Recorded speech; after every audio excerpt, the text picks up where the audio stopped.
Hello. आज हम करेंगे वर्कशीट नंबर 4 शुद्ध ग्रह आकाशगंगा, जिसे हम गैलेक्सी भी कहते हैं इंग्लिश में, और ब्रह्मांड। पिछली वर्कशीट में आपने सौर मंडल के बारे में समझा। जिस धरती पर हम रहते हैं वह सौर मंडल का एक हिस्सा है और सौर मंडल ब्रह्मांड का एक हिस्सा है। ठीक है, इस लाइन में आपको समझाया गया कि हम जिस धरती पर रहते हैं, हम किस धरती पर रहते हैं, हम किस ग्रह पर रहते हैं, पृथ्वी पर। आपने पढ़ा ही होगा। ठीक है, और जो कि क्या है, सौर मंडल का एक हिस्सा है। सबसे पहले आपको सौर मंडल पता होना चाहिए। सौर मंडल क्या है, जिसमें कि सूर्य आता है सबसे पहले, और उसमें 8 ग्रह आते हैं, उपग्रह आते हैं। ठीक है, और सारी चीज़ें आती हैं जो हम आगे पढ़ेंगे। दिन में हम सूरज को चमकते हुए देखते हैं और रात में आकाश में हज़ारों टिमटिमाती हुई वस्तुओं को देखते हैं।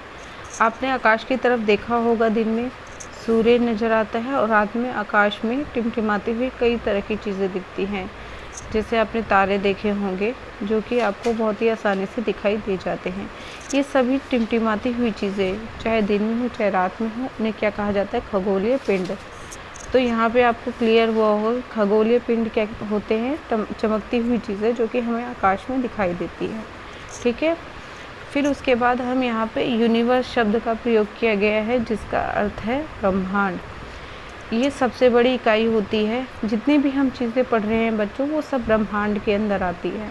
ठीक है, छोटी छोटी चीज़ें हैं जो हमने अभी तक पढ़ी है, लेकिन ब्रह्मांड जो है सबसे बड़ी है। ठीक है, और वह क्या है, एक गैलेक्सियों का संग्रह है। संग्रह मतलब ग्रुप है। ठीक है, वहाँ पे बहुत सारी गैलेक्सियाँ हैं, एक नहीं है, बहुत सारी। और सौर मंडल उसका एक छोटा सा हिस्सा है, जिसमें हमारी पृथ्वी और उसका एक भाग है। ठीक है, 8 ग्रहों में से एक ग्रह हमारा पृथ्वी है। तो इसका मतलब आप समझ रहे हैं, हम पृथ्वी के एक कोने में रहते हैं जो कि ब्रह्मांड का एक बहुत ही छोटा सा हिस्सा है। इसके बाद हम पढ़ेंगे गैलेक्सी क्या होती है। गैलेक्सी क्या होती है बेटा, अभी आपने पढ़ा ब्रह्मांड जो होता है गैलेक्सियों का संग्रह है। ठीक है, लेकिन जो गैलेक्सी है वो क्या होती है, अब वो भी जानेंगे हम। सितारे, अरबों सितारे, धूल के बादल, गैस और शुद्ध ग्रह, उल्का पिंड, खगोलीय पिंड, मतलब जितने भी आपने चीज़ें अभी तक पढ़ी हैं इस लेसन में, वो सारे शामिल होते हैं। ठीक है, किस में शामिल होते हैं, गैलेक्सी में। किस में शामिल होते हैं बच्चों, गैलेक्सी में।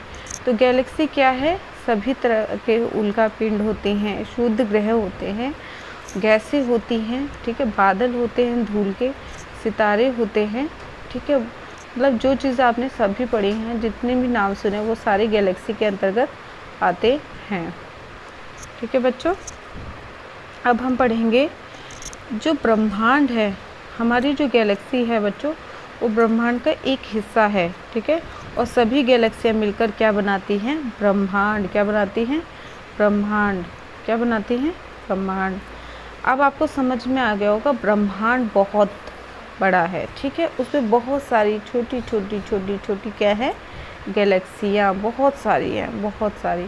उसमें से एक गैलेक्सी ऐसी है जिसमें हमारा सौर मंडल भी आता है। ठीक है, अब एक गैलेक्सी आप समझो, ये आपने पूरा समझा ब्रह्मांड। अब हम पढ़ेंगे इसमें क्या, मान लो ये आपका फिर सौर मंडल। अब हम सौर मंडल में आ गए। ठीक है, हमारी गैलेक्सी है, गैलेक्सी के अंदर सौर मंडल है, और सौर मंडल में क्या है, सूर्य है। फिर ऐसे यहाँ पे ऐसे ऐसे कक्ष बने हुए हैं, जिसमें कि 8 कक्ष बने हुए हैं, जिसमें कि क्या करते हैं, ग्रह जो होते हैं चक्कर लगाते हैं किसके, सूर्य के। ठीक है बच्चों, मैं आपको इस पिक्चर की सहायता से आपको बताना चाहूँगी, दिखाना चाहूँगी कि ये क्या है। ठीक है, सबसे पहले नीचे क्या आता है, अर्थ। ठीक है, इसमें लिखा हुआ अर्थ, अर्थ मतलब पृथ्वी, पृथ्वी। ठीक है, उसके बाद जो आता है सोलर सिस्टम, यानी सौर मंडल। ठीक है, उसके बाद जो आता है मिल्की वे गैलेक्सी। हमारी जो गैलेक्सी है, जिसका मैंने आपको बताया है, जिसके अंदर सौर मंडल है, उसका नाम है गैलेक्सी। ठीक है, उसका नाम है मिल्की वे, जो आपने पढ़ा है ऊपर। ठीक है, उसके बाद है द यूनिवर्स, यानी ब्रह्मांड। ठीक है बेटा, अब आपको समझ आ गया होगा ब्रह्मांड क्या है। बहुत सारे गैलेक्सियों का समूह है जिसमें कि हमारी गैलेक्सी मिल्की वे भी उसका एक हिस्सा है। अगर आपको इतनी बातें समझ में आ गई होंगी तो आप ये चैप्टर बहुत ही आसानी से समझ चुके होंगे। इसके बाद हम पढ़ेंगे, इसके बाद हम देखेंगे कुछ निश्चित पॉइंट्स दिए हैं, इनको पढ़ेंगे। बेटा आपने जैसे अभी पढ़ा होगा कि क्षुद्र ग्रह कुछ होते हैं। क्या होते हैं ये? क्या होते हैं? ये भी सूर्य की परिक्रमा करते हैं, लेकिन इनकी एक विशेषता होती है कि एक टिपिकली एक जगह पाए जाते हैं। यहाँ मंगल ग्रह है, यहाँ बृहस्पति ग्रह है, और ये जो ये है यहाँ पे एक लाइन बनी हुई है जिसमें धूल के कण, छोटे छोटे पत्थर होते हैं। ठीक है, और ये क्या कहलाते हैं? जो हमें दिखाई नहीं देते, ना तो ये चमकते हैं, ये क्या कहलाते हैं बच्चों? क्षुद्र ग्रह। और इनकी विशेषता है कि ये मंगल और बृहस्पति के बीच में पाए जाते हैं, इन दोनों ग्रहों के बीच में पाए जाते हैं। उसके बाद सबसे बड़ा जो क्षुद्र ग्रह है वो सेरेस है, उसको नाम दिया गया है सेरेस।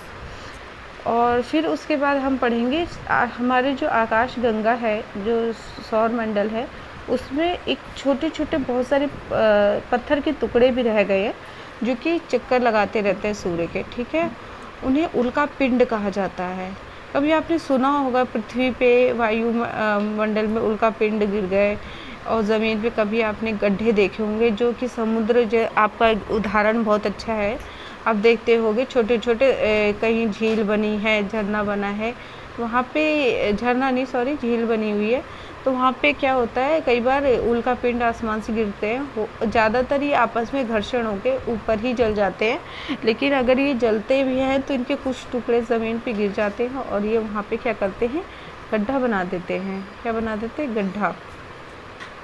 इसके बाद हम देखेंगे कुछ क्वेश्चंस हैं। ब्रह्मांड से आप क्या समझते हैं? ब्रह्मांड का आपको आंसर यहाँ मिलेगा बेटा। ब्रह्मांड क्या है? सभी गैलेक्सियों का एक समूह होता है। ठीक है, ये रहा आपका आंसर। सभी गैलेक्सियों मिलकर बनाती हैं, ब्रह्मांड बनाती है, और ये एक समूह होता है जिसमें कि सभी प्रकार की गैलेक्सी होती हैं, जिसमें कि हमारी भी गैलेक्सी जिसका नाम है मिल्की वे। ठीक है, इसके बाद आप करेंगे सेकंड क्वेश्चन, गैलेक्सी क्या है? गैलेक्सी का आंसर अभी आपने पढ़ा था। गैलेक्सी क्या है? यहाँ पे दिया हुआ है आपको। आकाश में तारों का सफ़ेद चमकता हुआ मार्ग मिल्की वे है, और ये गैलेक्सी कहलाता है, जिसे आकाश गंगा के नाम से भी जाना जाता है।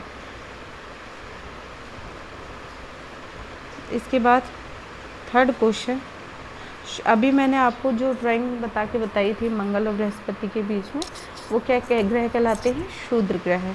यहाँ पे क्या आएगा? फर्स्ट आएगा आपका मंगल, और यहाँ आएगा बृहस्पति। से भर लेना आप।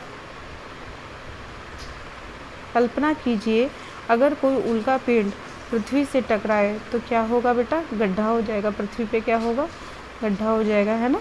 तो यही आपका आंसर है जो कि यहाँ भी लिखा हुआ है। ये देखिए, ध्यान से पढ़ेंगे तो आपको दिख जाएगा, यहाँ पे दिया हुआ है आपको आंसर।